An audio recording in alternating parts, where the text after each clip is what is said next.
This is an example of a typical stoichiometry problem that involves a mole ratio from a balanced equation.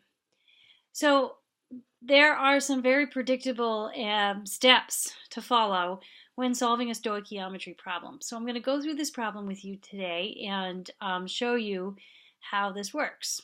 So in this example, we are given a description of a chemical reaction. In this case, we have phosphoric acid and ammonia as our two reactants, and the product is ammonium phosphate, which is a synthesis reaction. We want to know what mass of ammonium phosphate will be produced by the reaction of 8.2 grams of phosphoric acid. So we're starting with 8.2 grams of the reactant, and we want to know how much product we're going to get. Now, the way we're going to solve this problem is first, we have to write a balanced chemical reaction. The second thing we're going to do is just clearly identify where we're starting from and what the goal is in the problem. The next thing we're going to do is take the given quantity in the problem and convert that to moles. Once we have moles, we can use the balanced equation to convert from moles of the substance we're given to moles of the substance we're trying to find out, which is the mole ratio step. After we have moles of what we're looking for, we can change from moles to grams of the desired compound. And then the final step, the icing on the cake, is to round to the correct significant figures and include units in your final answer. So let's take a look at this problem. So the first thing we need, not every problem requires you to write a chemical reaction, but it's not a bad idea to double check to make sure it's balanced. All right, so here is our balanced chemical reaction. We have phosphoric acid plus ammonia yields ammonium phosphate. And in this case, it's a 1:3 mole ratio of phosphoric acid to ammonia, and we get 1 mole of the ammonium phosphate product. The next thing we're going to do is just make a clear definition of what we're starting with and what we're trying to find. So in this problem, we're starting with 8.2 grams of phosphoric acid, which is H3PO4. So that's one of our reactants. And what we want to know is the mass of ammonium phosphate that can be produced if we completely react that mass of phosphoric acid. So in this case, we're going to assume that the ammonia reactant is what we would say in excess. In other words, there's way more of that than we need, so that the limiting reactant in this case is going to be the one that's given in the problem. So we're not even going to worry about the ammonia because we're assuming it's in excess. All right, so now that we know what we're starting with, what we're trying to find, let's try to do some calculations. So in step 3, we're going to convert the 8.2 grams of phosphoric acid to moles. Now here's the mole step that we've been practicing in class. So we're going to set this up using the formula mass of phosphoric acid. So like with any mole conversion, we start with the 8.2 grams and we set up our conversion factor 1 mole over the molar mass of phosphoric acid to get 0.0836777 moles.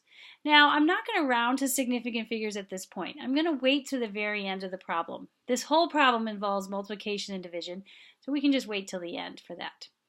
All right, the other thing is that at this point, this is when the molar mass calculator on your iPad app comes in handy. All right, the next step we're going to do is we're going to use the mole ratio from the balanced equation to convert from moles of phosphoric acid to moles of ammonium phosphate. So what I'd like you to do is get into the habit of using both the mole unit and the chemical formula in your problem setup, because that way you can keep it straight what moles of what substance you're talking about.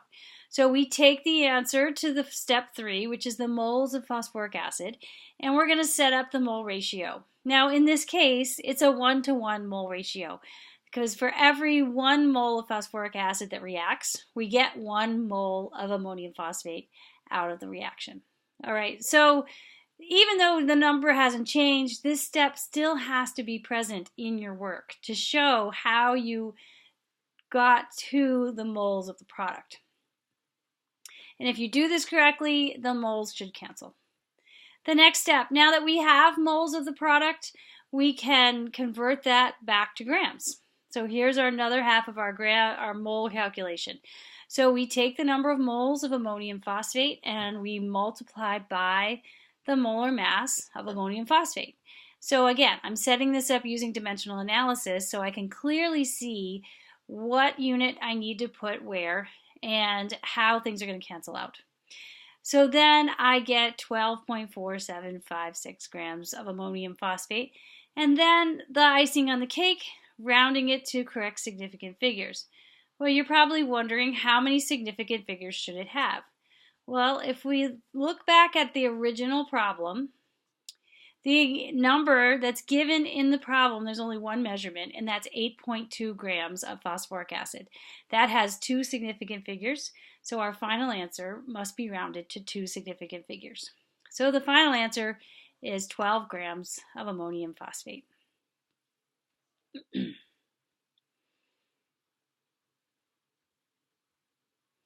So just to review the steps, every stoichiometry problem follows the same steps. First step is to make sure you have a balanced chemical reaction. The second step, identify what you're starting with and what is your goal. And make sure that you clearly know what's starting material, what's the ending objective for the problem. The third step, take the starting material, the starting compound that you have, and change it to moles. The next step is to use the mole ratio from the balanced equation to convert from moles of what you're starting with to moles of what you're looking for. And the next step is to convert back to grams of the substance that you're trying to find out. So the final thing you're going to do is convert that answer to correct significant figures.